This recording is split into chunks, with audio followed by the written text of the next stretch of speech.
My name is Logna, and I work at the YP Foundation, and it is my absolute pleasure to invite you to this panel. Speaking of pleasure, we all know how difficult it is to include, any talk or work on pleasure, especially when we are working and in our interventions with young people and adolescents. So our very aptly titled session is going to explore how best to talk about pleasure in a rights affirming way and include it in our work. So don't be afraid of the pain and all the trouble that we go to, because our very excellent speakers are going to help us with just that. Just a reminder before we move on that, this conference is a space to rejuvenate, reflect, and learn together. Please do engage with an open mind, and please do respect everyone, even in disagreements that you might have, which is only natural. The discussion will engage with ideas and issues of gender, sexuality, desire, as well as prevention of discrimination and violence in an affirming way. We would like all the attendees to know that there is a resource list of helplines and referral services available in the website if you might require. We are also, in the conference, we do not tolerate sexual harassment of any kind or any sort of sexist or casteist slurs or any other demeaning language. Anyone who violates this norm will be removed from the conference. In case of any concerns around this, please reach out to the emails that are available on the chat. We will be regularly sending them out in the chat. So please do keep that in mind, because we want to make this whole experience very safe and very, nice for everyone. So then especially there will be a Q&A session in the end, and we do hope that you will engage fully. Please put in all your questions or your comments into the Q&A section, and the moderator will take them up whenever possible. Moving on to the panelists, we have some very exciting people with us. Firstly, we have Simran Sanganeria, who is the founder and lead facilitator at Sehmat and is a certified sexuality education facilitator. Simran's facilitation engagement has spanned across different professionals such as government and private school teachers, bureaucrats, youth leaders, adolescents, rural populations, state governments, and various other organizations. Dr. Kavita, who is also in the panel here, is a clinical psychologist by profession and is currently working in HUC, Center for Child Rights, as Director of Restorative Care. She has been active in the field of child protection and has provided trainings to various key stakeholders on the issues of child sexual abuse and its psychological impact. Dr. Jaya, who is also with us, trained as a physician in India and then earned a master's and doctorate in public health from the Johns Hopkins School of Public Health, USA. She has more than 15 years of experience in conceptualizing and managing large-scale health and development programs, both within and outside the government. And of course, joining them to help us navigate this session is our own Prabhleen, Director of Programs at the YP Foundation, where she's continuously trying to find innovative and holistic ways to include pleasure in our work. So very, very excited for this session and looking forward to what is going to be an amazing conversation, I'm sure. Over to you, Prabhleen. Thank you so much, Logna. And for all those who saw the message on the chat, thank you for joining in. We did have some technical difficulties. In case Bangla is still unavailable, we're trying to fix that, and you shall be able to hear the panel also in Bangla very soon. But just going back on the panel discussion, I think when we coined the term and the title for the panel, something that kept coming to my mind were the kind of headlines that comes where we see very often around the relationship between Chowmein and sexuality, how tears are the reasons of pregnancy, how we've also seen this whole idea of how this is a conspiracy against our nation from the West. And we've all persistently argued, rationalized, justified the fact that there is a need for pleasure formative approach when we talk about adolescent and young people's rights, especially around their sexual and reproductive rights. And I think what is sometimes the fear of how do we do this, which takes away from our own pleasures of planning, of the passion that we come with, that really inspires us to imagine and continue to reimagine this whole pathway to when we're talking about how do we really reach and affirm the rights of young people, and also so to seek justice for with them. And I think when we talk about pleasure and we talk about our work, some of the 3 P's that keep coming to our mind, and of course, I'm talking about the biggest P being patriarchy and power and our very own pleasure. I think what will be interesting for all of us to explore, what does these 3 mean to us in our work and in the kind of spaces we engage with. So maybe why don't we start with you, Dr. Jaya, and tell us about what are these 3 Ps and how do you navigate this power, patriarchy, and pleasure in your conversations and the spaces that you navigate? Thank you, Prabhleen, and welcome everybody who's here in the panel. So when I think of those 3 Ps, I feel that patriarchy and power have ganged up against pleasure, and since times immemorial. And to me, it seems odd that joy and pleasure that are at the core of all human pursuits can be roughshod by power and patriarchy. But when I think more, it's not surprising, because power and patriarchy can survive only by brutal suppression of voice, choice, and agency, through which all people, and especially young people, seek pleasure. And as always, those farthest behind in the hierarchy of power carry the heaviest burden. These include women, particularly young women, persons with disabilities, economically disadvantaged subpopulations, and minorities on the basis of sexual orientation, gender identity, religion, caste, or whatever you may have. And as a result, a large proportion of young people are not able to access sexuality education and sexual and reproductive health services that they much need. And the ones who can are frustrated by the biomedical approaches and undue focus on risk behaviors. So the focus is on avoiding unintended pregnancies, avoiding sexually transmitted infections. And majority of these well-meaning initiatives overlook many key aspects of young people's current and future lives, including the ability to form and maintain healthy relationships, the right to decide whether, when, and with whom to engage in sexual behavior, and of course, the fact that sex should be pleasurable. So not surprisingly, young people are disengaged from these very initiatives that aim to empower them. Ignoring pleasure not only leaves out a salient component of sexual health, but may actually put young people at risk for reduced use of contraception and condoms. Because when they are worried that we are not able to address pleasure in the programs, they may actually be demotivated to use contraception. Also, failing to address pleasure may have implications for sexual coercion, as sexuality education may be one of the only places where young people learn that sex should be pleasurable and not used in manipulative or harmful ways.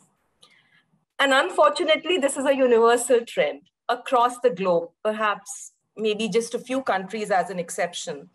And I wanted to mention that a study supported by UNFPA, UNESCO, and IPPF in 2019-20 assessed the quality of sexuality education in 30 countries in Asia Pacific region, and found that none of the countries actually is able to deliver sexuality education according to the international guidance. In our very own India, findings from the National Family Health Survey, the 4th round, suggest that only 22% women and 31% men in the age group of 20 to 24 have comprehensive knowledge about HIV/AIDS. 43% young people reported that their need for family planning was satisfied. So far more need more of these services. And 25% of currently married women in the age group of 15 to 24 experience physical or sexual violence from their husbands or partners in the 12 months preceding the survey. These data are of course limited, but they call out for an urgent need for sexuality education and SRHR initiatives that are responsive to the needs of young people.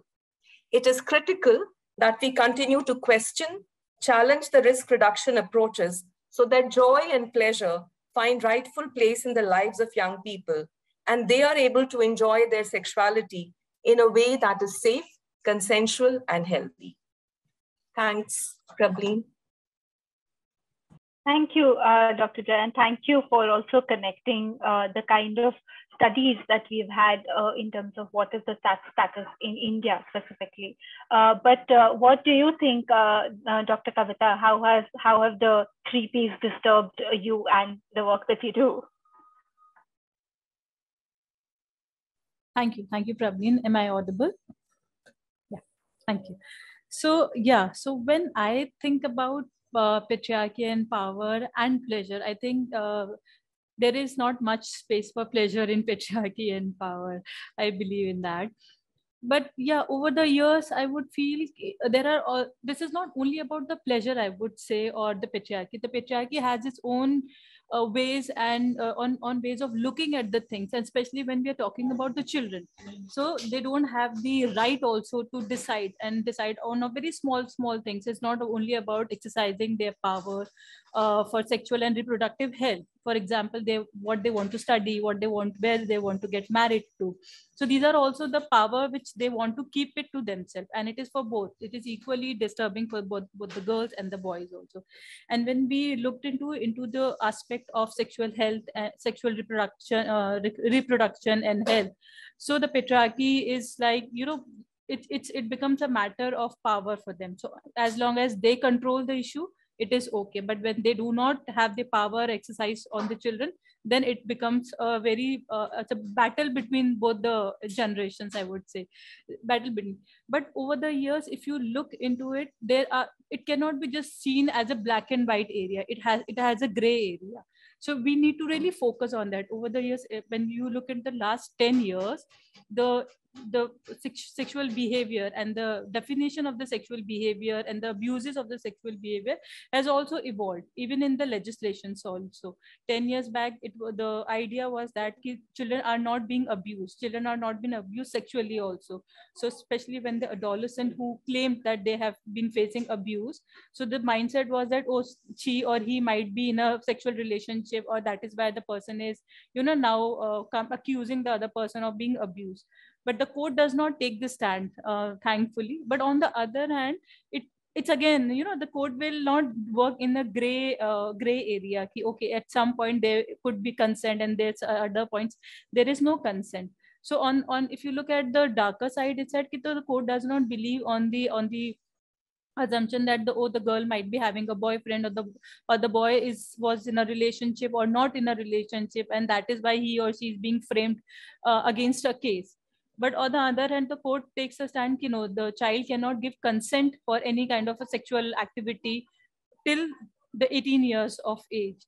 So this has created some, rift in the system also to protect the children.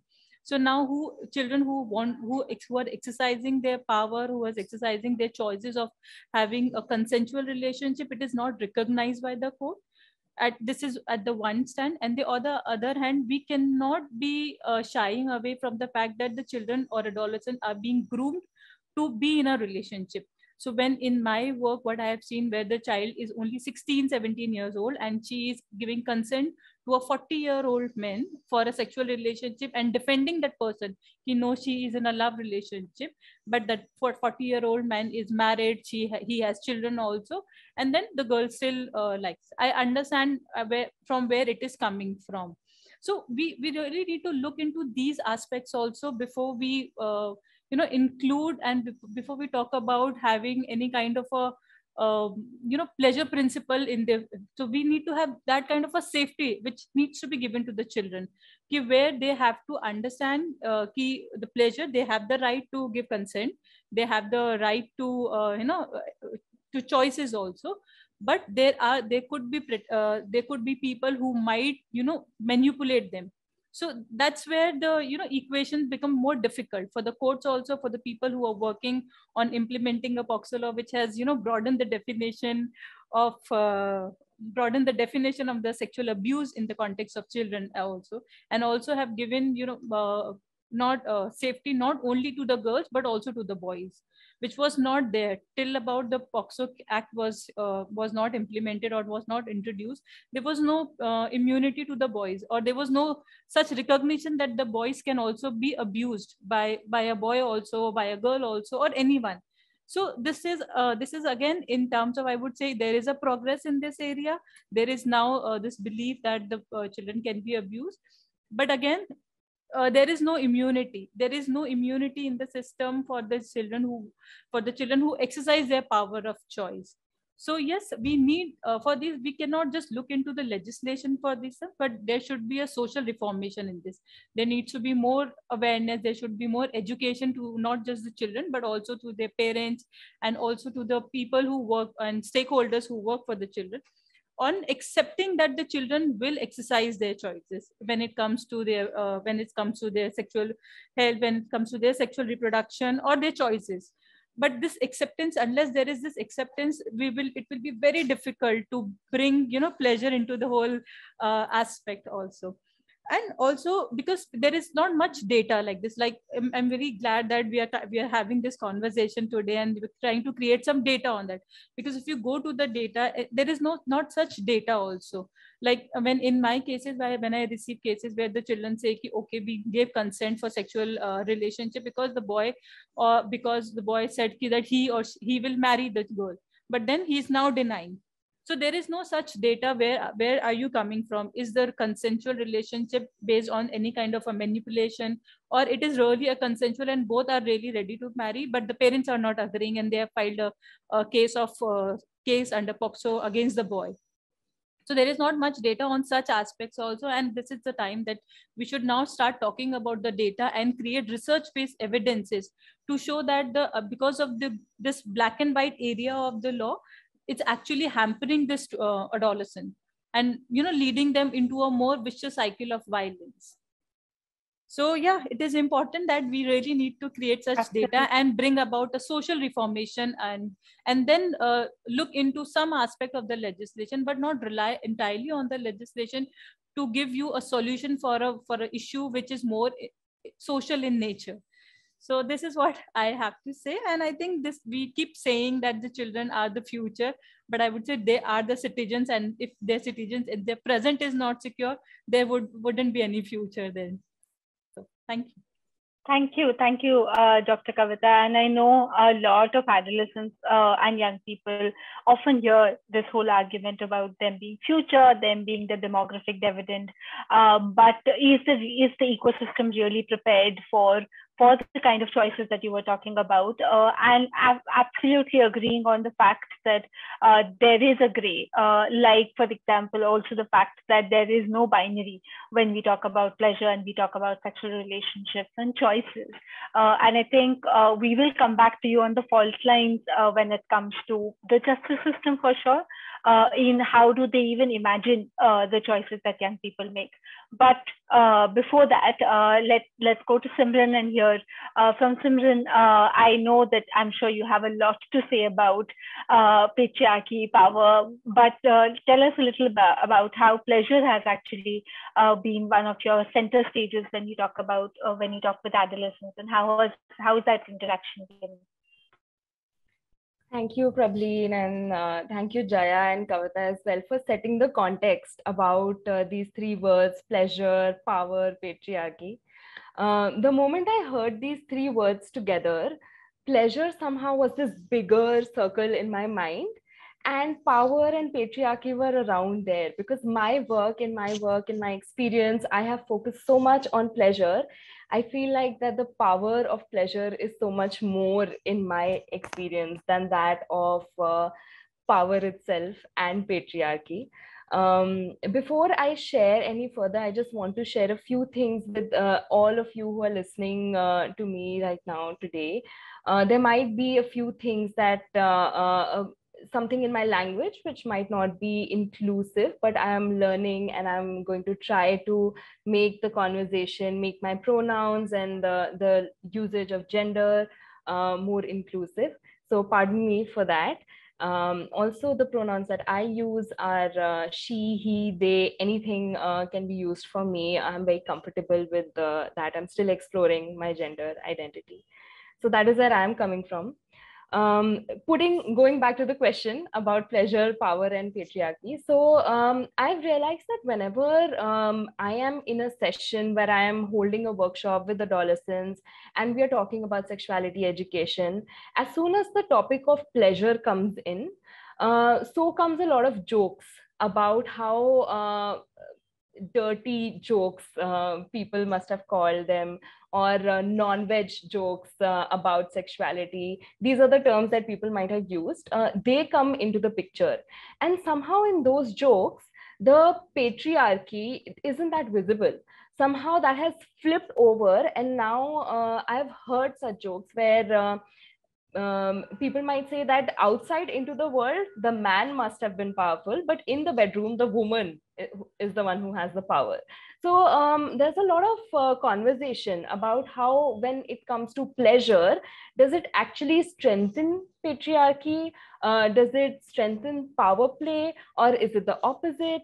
And I have experienced that pleasure has the power to really dumb down patriarchy in at least those safe spaces that are created, whether in the bedroom, whether in a workshop that I must be holding with others to talk about sexuality, or even in situations where I am the one who is in a powerful position as the facilitator. And yet when we start talking about pleasure, how students, children, participants, all age groups have their own experiences to share, where different roles have been played, where power has actually added to their pleasure. Experiences of maybe BDSM, where it's all about power play, or role play, where people like to role play gender norms, or go against the gender norms. All of that comes in. So I think when it comes to pleasure, again, I'll say the same thing. Power and patriarchy are smaller circles for me, and pleasure is the big one. Absolutely. Pleasure is the big one for us. And that's why this whole conversation around pleasure. And I think, I know, Dr. Jaya, you've been in spaces where insertion of like a punctuation or insertion of even a word is definitely a Herculean task. And I know you've navigated many of those spaces. But what do you think really are those apprehensions in those rooms? What really is why does it become such a big task for them to recognize some of what Simran was saying?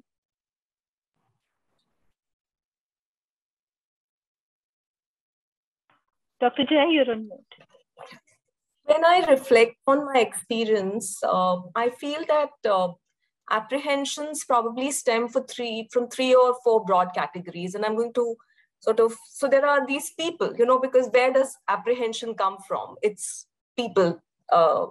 So there are people who are just out of touch from youth realities. They're not able to accept that adolescents could make informed choices related to their sexual behavior, or they may be anxious about youth sexuality, particularly female sexuality or unregulated sexual desire. Then I feel there is a second category of people who are super judgmental. They have preconceived notions about youth sexuality and sexual behaviors. And they also have the arrogance that they should have the last word on this matter. And if they are in positions of power, they offer strong resistance to youth-friendly, pleasure-inclusive initiatives. And they are just not bothered that they may be out of touch. So to them, it doesn't matter. Then there is the third category of people who like to just go with the flow.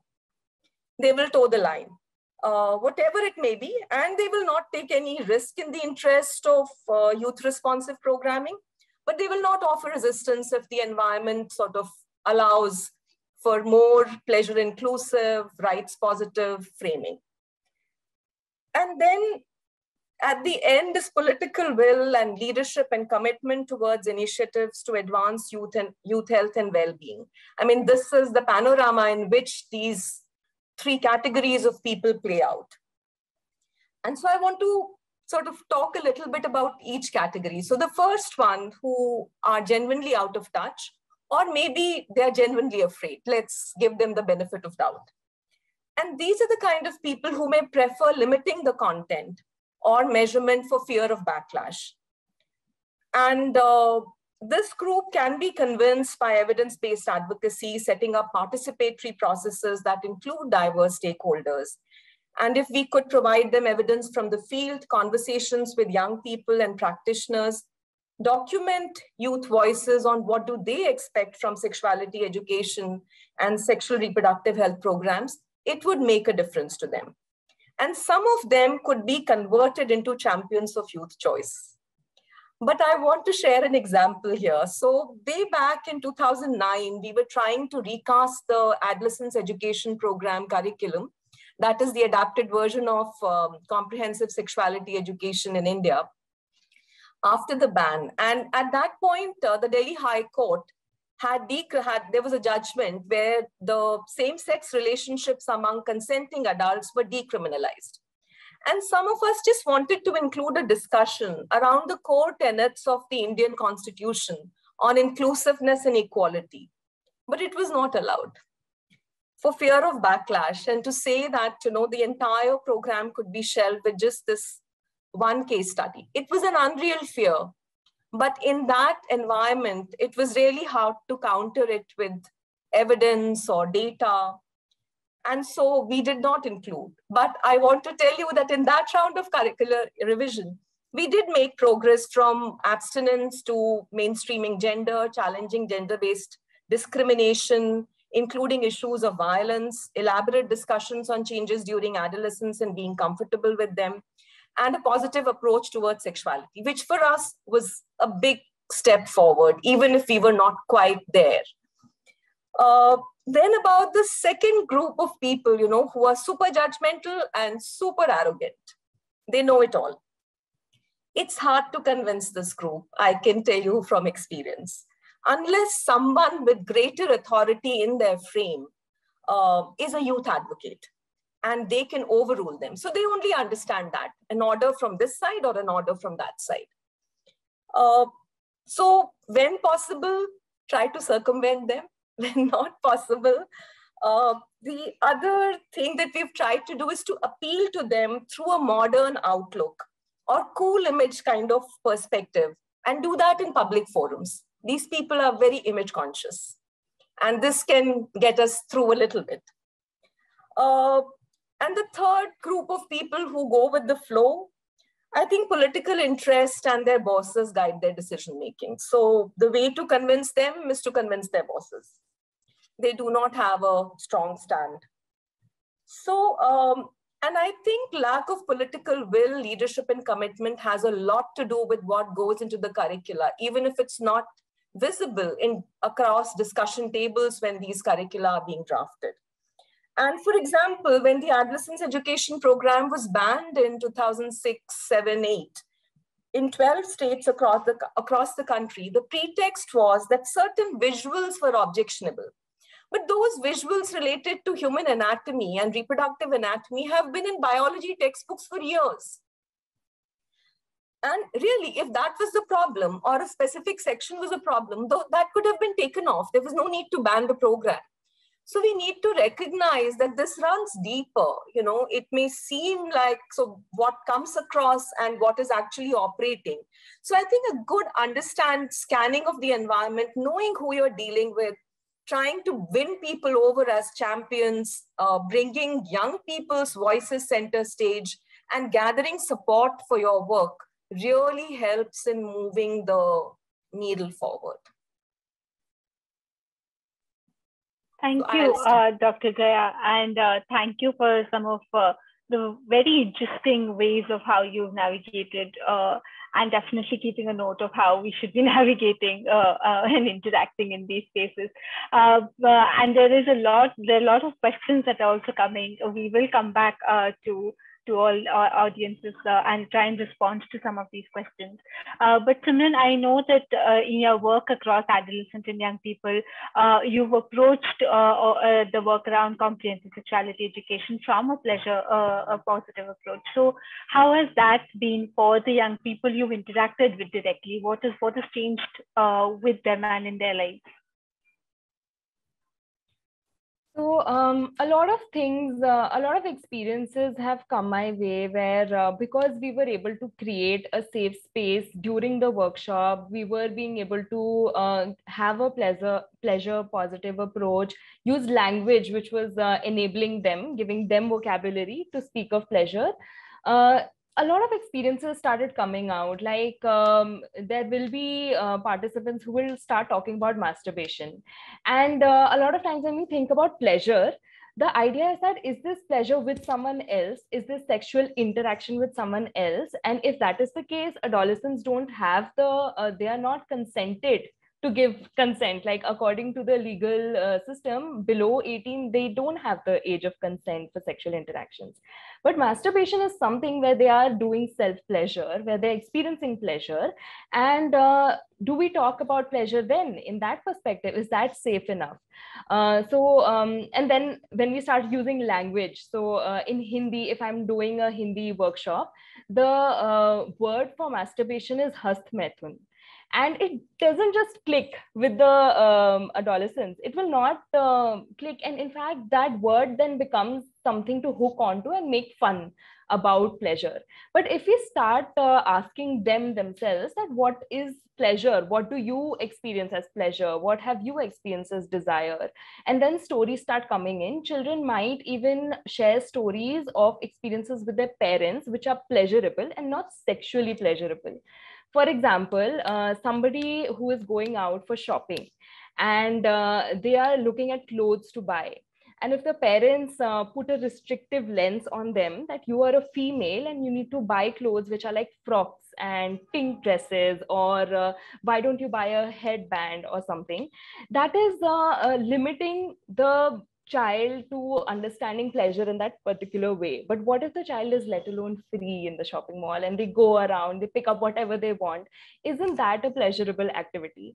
So a few positive stories that have come out of this approach that we are trying to use of a pleasure positive environment is there has been an instance where right after the session in a rural space in Madhya Pradesh, one of the participants, she came forward and she asked me that they would call me Didi, and they'll say, Didi, I have had an experience of sexual intimacy with someone, and I haven't had my period menstrual cycle for 3 months now.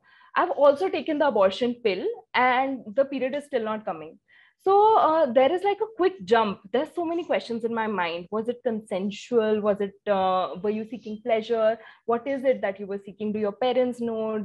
Does the family know? Or are you going to get married to this person? Is this commitment? Because in their culture, in the community, they are getting married at very early ages. So when the conversation started, it sounded very pleasure positive, but because of my own fears, my own limitations, as this alarm is going on in my head that what if it is non-consensual? I will have to report it, and if I report it, only then she needs to be saved if it was non-consensual. And then when I asked her this question, that whoever you had this experience with, who is this person? She says, it's my boyfriend. So was this consensual? Were you in agreement with this? So she took a pause. She waited for a second, and then she says, no, actually he convinced me. He and his friend, they convinced me, and I really didn't want to do it. So now the question is, at this point, did she really not want to engage in that experience, or is it because I am asking her now? Is she getting scared that I can't own up to the pleasure aspect of why I'm engaging in a sexual interaction? So once that happened, after that, my language changed a lot. I realized that it can't be such a direct question. It has to be layered. It has to take a while. I need to get other practitioners to help me understand, navigate the space. But if I don't create the space for adolescents themselves to share about their pleasurable experiences, then it's always going to end up, the policy might just fall onto the adolescents and not the down to bottom approach, where they are the ones who are sharing their real life experiences. Thank you, Simran, and thank you for sharing such anecdotes about the gray areas that even Kavita was talking about. And Dr. Kavita, I can't, I know you've talked about the role of the social systems, but I can't not talk about how the justice system has played a role, and also understanding the fact that violence is one of the realities, like you were talking about when we talk about adolescent life.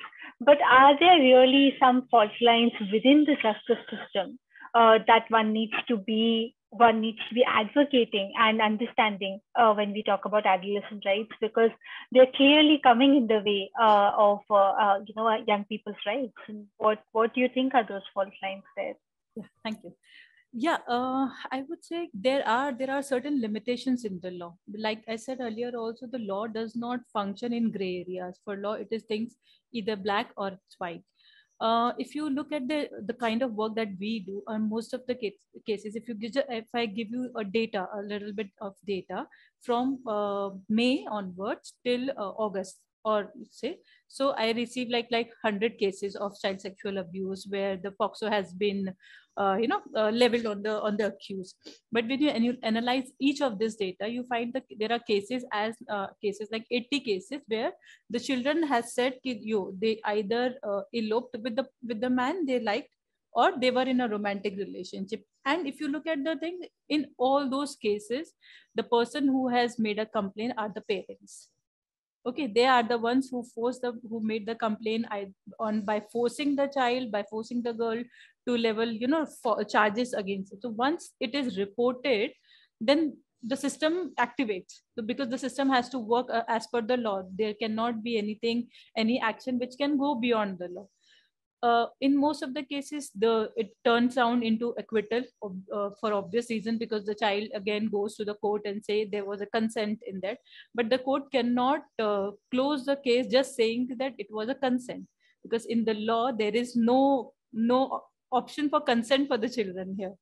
So the case will go on, but in the lack of evidences, in the lack of testimony, discrepancies in the testimonies, and for whatever reason, the boy gets acquitted, which is for us it's a little relief, because there was a consent. But the trauma that both the girl and the boy has to face during the entire trial process, Jaya ji also mentioned, there are people who are super judgmental. So the judgmental does not come only from the parents, because the parents, they want to control, they want to exercise certain amount of power on the children. So they want because for them it is about their ijjat, because it is about their dignity and their prestige in the society. So they want to make sure that the child says it was not consensual, it was a force, so that there is still a saving grace in that. But if the society around gets to know it was a consensual, and the children consented for this kind of a relationship, the children consented for a sexual relationship, and they have exercised their power, then it is a matter of their dignity, it is a matter of their prestige within the society. The parents will rather choose option that the child was forced into this relationship, and there is a saving grace, because then you will also get the sympathy of the society here. So the kind of power and exercises which goes in such manner, and the boy and the girl, both the children are at a lot of trauma in such situation. Unfortunately, the law does not look into this. For law, whatever the statement the child has given in the first instance, that in a first complaint, her first FIR, the child has said, the girl has said that she has been forced into this relationship. That becomes that actually activates the entire system. Now you have to go through the entire process. It will again take 3, 4, 5 years for them to convince, okay, so now there is no proof of this, that it has been abused or it has been a forced thing, and then the boy gets acquitted. But in this 4 or 5 years, there has been a lot of animosity between both the families, between the boy's families, between the girl's family. There is animosity between the boy and the girl itself, because they don't know what is happening on the other side. So if the girl is going to the court and saying, she has consented for it, but the boy does not know. The girl has given this kind of, who is in jail. So he has been again fed up. It's been giving feats like, oh, this girl is only very happy. She's learned whatever she's doing it for her parents, and then she has abandoned you. Now she's not going to support you. So, the level of animosity that as a stakeholders, as the people who are at the power position, is creating between these two people, two children who actually was feeling pleasurable when they were with each other, when they gave consent, or when they are also expressing that they want to marry each other and have a life together. Now they are enemies against each other. Now they are being made enemies against each other. So yes, there are gray areas, and I would suggest we really need to talk about a social reform first and creating a data of such cases. And but there is no quantitative data. There are just anecdotals. There are stories when you talk to the children. There are stories when you talk to the stakeholders. Okay, this kind of cases has also come. Fortunately, in some of the high courts have also highlighted this point, that there was, when there are consent, we cannot convict the boy on these grounds when the child is saying that she has convicted, but the girl has said that she has been in a consensual relationship. So there are certain high court judgment also which has mentioned this thing, which is like a ray of hope for us, so that we can build upon those judgments and then seek some kind of a legislative reform in that. But before that, we really need to do a lot of background work where we can just say, these things needs to be taken care of, and advocating that we really need to have some kind of immunity, or I would rather say, should we not have such immunity for the children who engage in consensual, giving there is no manipulation, giving there is no grooming aspect that I spoke about earlier, because then it becomes a little difficult, to just giving all the consent and not giving the consent. So yes, we really need to look into this matter and bring about certain data which can then be shared with the people who are in the policy making, and then inform and create some kind of rule or some kind of a law where the children are giving immunity against any kind of such violence which will happen after they gave the consent. Yeah. Thank you, Dr. Kavita, for such a detail and for really talking about so many challenges that one faces. Dr. Jaya, let me come back to you. There is a lot of policy making that is happening. And suppose the most influential person, and we know who we're talking about, if that person gets inspired, like we are all inspired by you and the work you've done, and says that I want to advance adolescent and young people, sexual and reproductive rights, I want to understand what justice looks like for them, what would be your top priority areas for them to know in the policy making? What would you tell them? So, Prabhleen, I wish there was a simpler and easier response, but tare milte nahi aise. So, I think if we genuinely want to promote youth sexual reproductive health and rights, we need work at all levels of the ecosystem. So individuals, communities, institutions that serve young people or are meant to serve them, to formulation of laws and policies, and of course their implementation there. And the reason being that if we want to place youth SRH rights center stage, we are actually taking on the structural inequalities that are perpetrated by power structures and patriarchy. And sexual health is influenced by a wide range of interconnected social cultural factors, gender norms and equities, socioeconomic status, poverty, social exclusion, sexual violence, and local legal and policy framework. So while we focus on sexual reproductive health, we need to recognize the influence of these factors. I also think that the space of youth rights is very important. It's a good starting point to include in all advocacy initiatives, and we should continue to expand this space. Cannot overemphasize listening to young people and responding to their needs and concerns. They are competent, and with some support, they will be able to navigate a joyful transition to adulthood. Creative mechanisms, I want to just talk for a minute about the mechanisms like a question box, that are anonymous, that are confidential. They can enable young people to share exactly what they want answers for without putting them in harm's way. We know how strongly the systems come down upon young people, so this can be a way. And I think as architects of this conference have envisioned, we need to invest far more in generating data that is of good quality, it is meaningful, and more importantly, it's put to good use. It's not shelved. And we need different kinds of data. So for example, program-related information. Programs should invest in documentation, monitoring, assessment, and operations research so that the inputs, the processes, the outputs are well documented. And both quantitative, qualitative approaches should be deployed. And because it gives us the opportunity to realize the limitations, the strengths of what we are doing, and then course correct, as well as it's good contextual evidence for advocacy. Nobody can say this is coming from the West then. And I'll give you an example. So in 2016-17, adolescents education program was evaluated across 4 schooling systems, across 100 schools. And the findings showed that teachers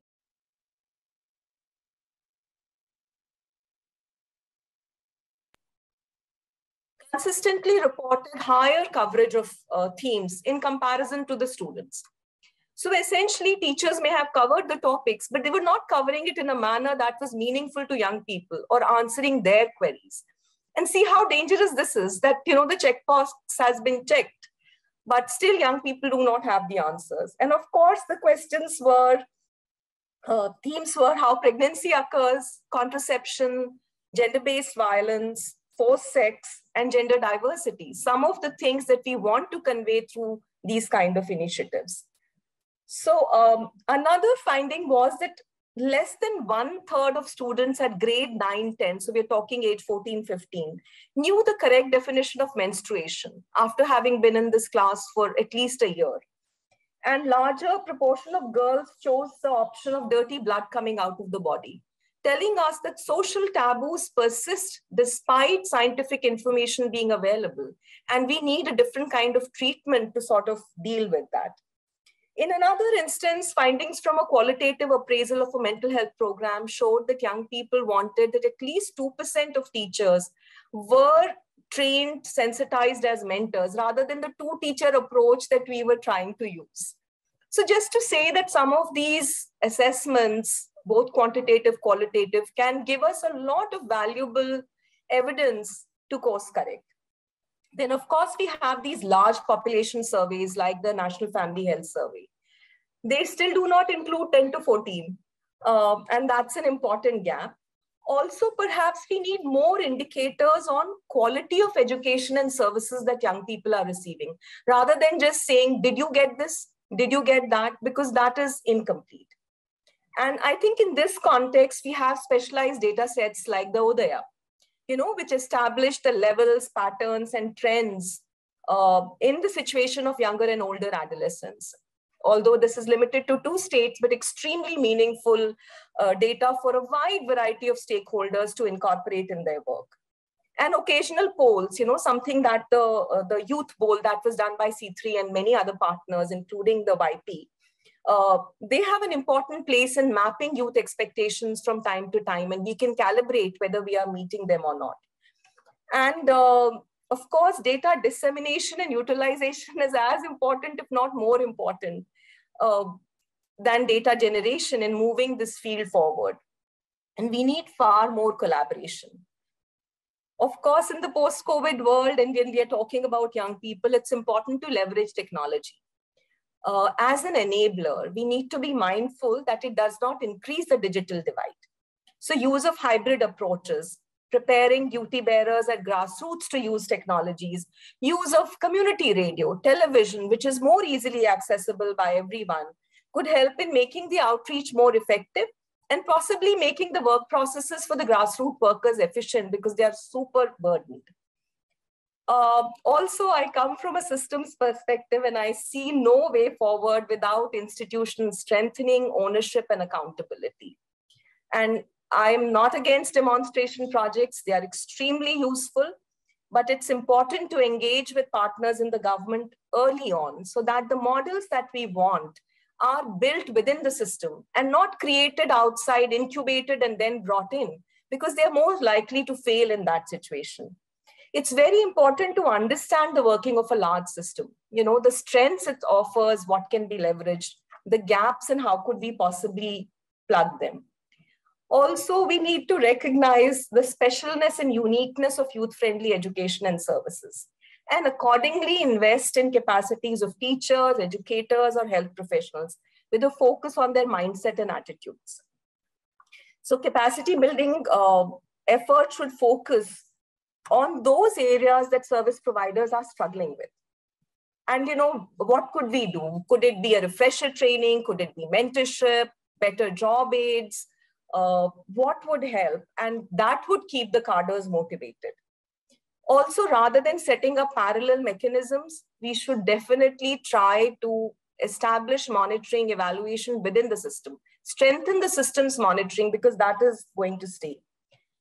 And it may seem frustrating, but incremental gains are possible. So from a ban on adolescents education and abstinence only in 2007, now the curricula that have been supported through NCERT and in several states are 50 to 60% aligned to the international guidance. There is a school health program which runs in all the aspirational districts, or at least intends to run. There's a Rashtriya Kishore Swasth Karikram, which has a vision to serve all the 253 million adolescents. There are challenges, limitations in each of them, but I think what they say clearly is that young people's issues cannot be ignored. It's a long haul. We have to be prepared for some setbacks, but we need to be persistent. Collective and collaborative efforts will see us through. So, Sathi Haath Badhana types. Thanks. Thank you. And I think you have very nicely in the way our influential people give taglines. You've also given a tagline to our pleasurable conversation. I hope we get a chance to influence our policies like that. I know I had in fact a lot of questions for Simran and Dr. Kavita, but I know a lot of our audience have actually had questions, and they've been waiting for some time to ask. So why don't I stop here and actually see if some of our panelists can respond to the questions that have come from the audience. One of the questions that have actually come, and maybe Simran, you can start with this, and then we can go to Dr. Jaya and Dr. Kavita. What has been your experience in navigating your own limitations as curriculum creators vis-a-vis sexuality language? And you've talked about it a little, but how have you done this in the local context? If you want to explain to that. Okay, thanks, Prabhleen, for the question, and whoever has posted that as well, because this is exactly what I wanted to share in the next part about what are some drivers that can actually bring implementation of this pleasure positive language. And we've heard this phrase a lot, pleasure positive, but how do you actually do that? So, and again, thanks, Jaya, for bringing the systems thinking approach, because a lot of times I used to wonder that is it the policy that is making the reality of how we implement sexuality education, or is it the reality of how we are talking and how embarrassed we are, how much do we think of sexuality as a taboo that is affecting the policy at the other end? So I feel like it's going to happen when I start being free in my sessions, when I bring my comfort with pleasure in the spaces that I am holding, in conversations with adolescents, whether it is with my sibling or whether it is with my child or whether it is with my friend or any participant in the workshop. How comfortable am I with the pleasure? How much do I understand pleasure? How in touch with my own sexuality am I? That is really going to reflect in the way that I pick up a topic. So that is definitely the first thing about how implementation actually works in a pleasure positive session or space, where I am very comfortable about talking about my pleasurable experiences, sharing some, even if they are sometimes fabricated to induce people to start sharing their own stories. But it is really important to encourage people that, yes, this is a space where I'm showing a sign, this is my sign that I am comfortable. So if I am comfortable, are you? That is the vulnerability that I am coming with, and therefore allowing the space for everyone to be equally vulnerable. That is definitely the first thing. The second thing that I've noted down is about the simplicity of the language. And somebody also mentioned in the Q&A that using local languages. So one question was, what do we call vagina in Hindi? And the answer in most of your minds, please tell me, if it's not yoni, what else is it? So a lot of this language is so derogatory, right? It can induce fear in people's mind instead of pleasure, instead of positive experiences. So how do we transform that language? Sometimes using the local language is really helpful in connecting with them, but also switching the local language in a certain way where you use an alternative or you create your own new word. Like, I cannot use masturbation even in English sessions with people because it sounds very complicated. So hence started using self-pleasure, very self-explanatory, simple language, very direct, obvious meaning of the language that is being used. The third thing was about how a process is simply explained. So if I'm talking about sexual relationship or the process of reproduction, if I'm talking about how the sperm is going to reach the uterus and therefore the fallopian tube and they're going to fertilize, and that is how pregnancy happens. And then the next topic is contraceptive, but that if you don't want to get pregnant, these are the ways. But why would you have sex if you don't want to get pregnant? That is the middle question. That is the gray area that I think a lot of educators don't talk about. So bringing that question into the classroom, that why do people engage in sexual interaction if they don't want to have babies, if they don't want to reproduce? And then the answer comes from the participants that because it is, maybe it's pleasurable, maybe it is a physical need, maybe it's because of the connection with the person or expected from the society, or maybe because I'm married, my husband wants me to have sex. So a lot of reality of why sex happens in the first place starts coming in. And because I, as a facilitator, I'm accepting all the responses, so it makes the space pleasure positive. That if somebody says that it's because sex can be pleasurable, I don't be like, shut up, what are you saying? बदतमीज इंसान class के अंदर ये सारी बातें नहीं करते. No, I will be like, yes, totally. That is why people also engage in sex. If I have data at that point, it will be so useful. If I can share that with the students, if I can say that 1 in 10 people are the people who don't experience pleasure or who experience pleasure, if I have that data in the Indian context, actually the participants will be willing to engage, explore more. But sadly, I don't have that data.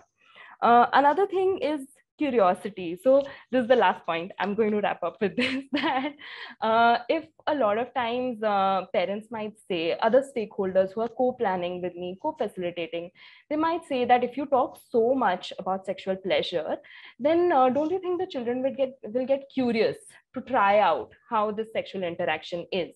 So my question is that what's the problem in curiosity? What's the problem in exploration? If I can also bring in safety, if I can also bring in consent, then I can also bring in pleasure. Why not? If all three can be put in the same tray and served to the participants, then this curiosity is actually really beneficial. If they are curious in my session, that means they're not curious later and going and visiting porn websites. That means that right now they are feeling safe enough to ask me those curious questions. And I'm not going to puncture their curiosity. I'm going to instigate it. I'm going to say, please ask as many questions so that you don't feel the need to go and try it later, but you can actually ask and then decide for yourself. So giving them that agency to decide. And yeah, with that, I think it is implementable. I can bring pleasure positive spaces.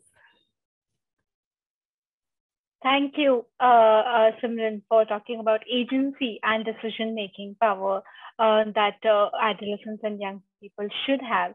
Dr. Kavita, there's a question for you, if you want to enumerate on that. I'm sure there are examples that you would have seen globally or in India, if you've seen some examples that you want to talk about on how legislation has managed to successfully keep up with the social and cultural realities and the subjectivity that comes, especially around pleasure. And I think when we were also discussing about the fact that there are rights of adolescent and young people, but there is also, like you've been talking about, the gray area within that. So what do you think is the best foot forward and some examples where legislations have been able to do that?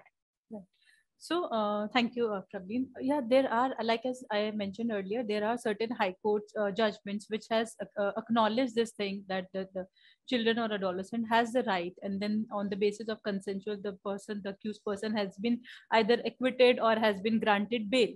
Like when the boy has been arrested for having a sexual relationship, even if the girl has consented.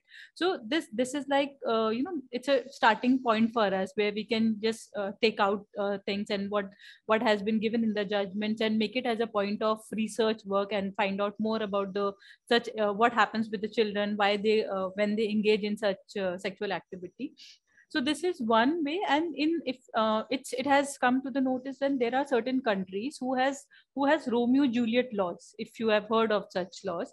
So what they do, if the consent is there and giving the age factor, so the person is not being included or given charges against the sexual abuse, that the children have come were in an illegal relationship, or whether it is consent or not. So we have to create some legislation amendments in the legislation where we say, there has to be some sort of immunity given to the children where they can exercise their choices. And reducing the age would be one such advocacy that we need to talk about, rather than bringing the age from 18 to 21 in the context of child marriage. Also, it is going to create more issues. And now, earlier the age was 16, now with the POXO Act the age becomes 18 now. So rather than increasing the age for giving the consent, we need to reduce it. So from 18, I would suggest 16, and the half of the cases which comes under POXO would be automatically discarded then.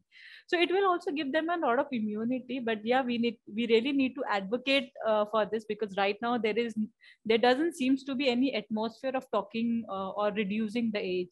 The conversation is always around increasing the age or more control, and then asking adolescent to be absent from these sexual relationship, not to talk to the boys, not to engage in sexual activity. The more you are going to say this to the children, the more curiosity it will lead to. And in the absence of the person like Simran, who are not there to guide them or to tell them what exactly it is, they are more at the risk. Then they might just come across to the people who would like to manipulate them, who are actually waiting for such adolescent online, whether it is online, whether on physical terms.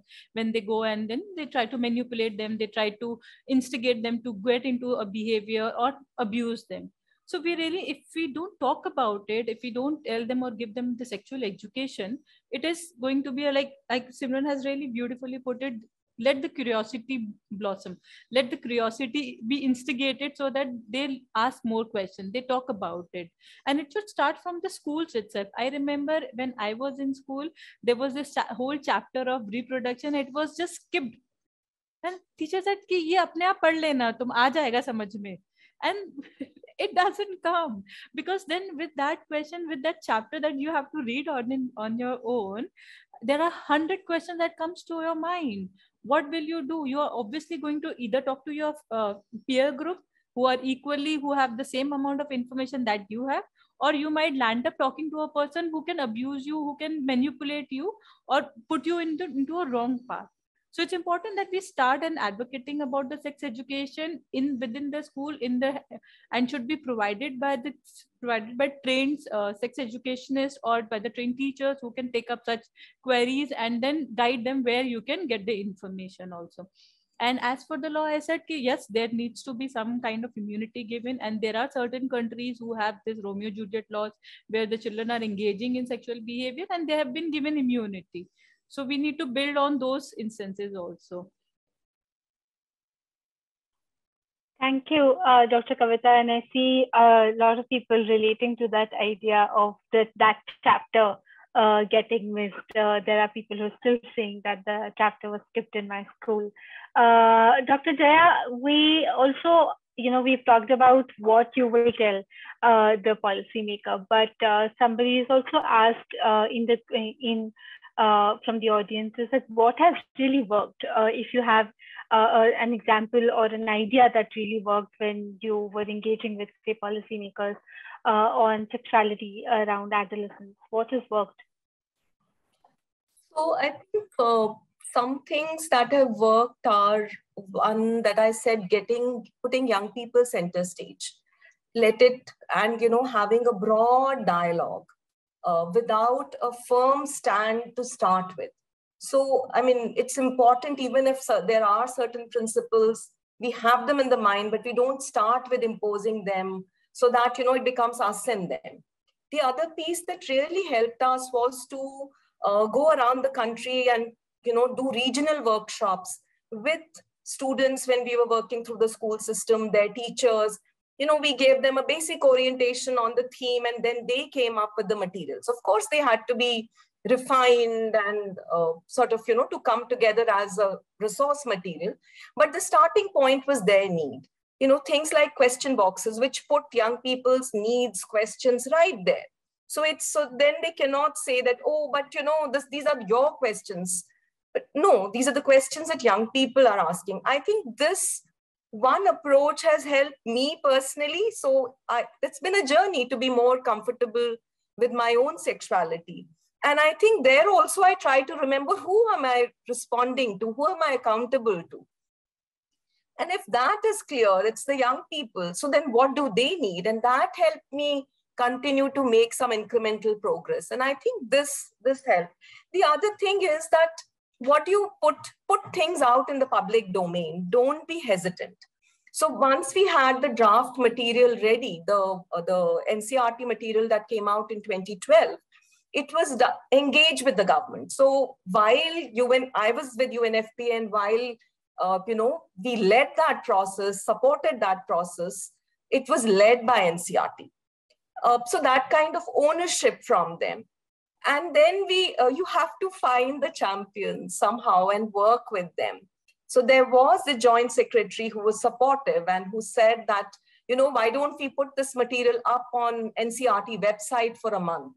So that, people, it's not just the teachers, master trainers, and those who've contributed to the material who can respond, but it's out there. And, it is a lot of work. It's easy to just criticize, but when you have to go through materials, so, give people tangible products, be flexible, be humble, be willing to make changes, but remember your goalpost. And as I said, be willing for some small setbacks. So UNFPA has a very strong stand on sexuality rights. But, the organization stayed with the program even when it was abstinence only, because it did not want to lose that space and continue to sort of influence policymakers. So, those are some of the, what should I say? It's a delicate balance. There is no one answer that will work. So, but just remember, who are we here for? And I think that always helps to see the path more clearly. Build allies and put opposition out in the open. Try to give sort of, supportive arguments in favor of what you say, not just a stand that you want to stick to. But why do you think so? Be open to providing that rationale. It helps. Thank you, Dr. Jaya, and thank you for calling out allyship as the cornerstone for all the work that we do. And I think moving on to you, Simran, and perhaps one of the last remarks on allyship. I know that as a young sex educator, and that's also a question that has come from the audience. But, when we've done this whole allyship, and what Dr. Jaya has also been talking about is the response from the community sometimes can also be in the form of backlash. So if you were to give your notes around how have you been able to navigate this backlash and some of the, what we call as tips to handle as a young sexuality educator, what would be your last messages be for the other passionate, pleasurable, conversations around sexuality? So something that Dr. Jaya just said, this word humility and being humble. I think that really helps. And in my natural domain, I might not be a very humble person, but when it comes to work, I really have to remind myself that whatever I'm designing in the workshop, whatever I'm actually thinking of implementing, it will not happen the same way when I go on the field, when I'm actually in the session with the participants. Sometimes, a lot of times, we have done sessions in with mothers first and then with daughters, and keeping just females in the workshop. Somehow the mothers then start fearing that if they are going to talk to us about so many things, are they going to talk to our children about pleasure as well? Is this what we are going to do? So then telling the mothers then that at that point, explaining to them that this is the limit till where we are going to have this conversation. Are you okay with it?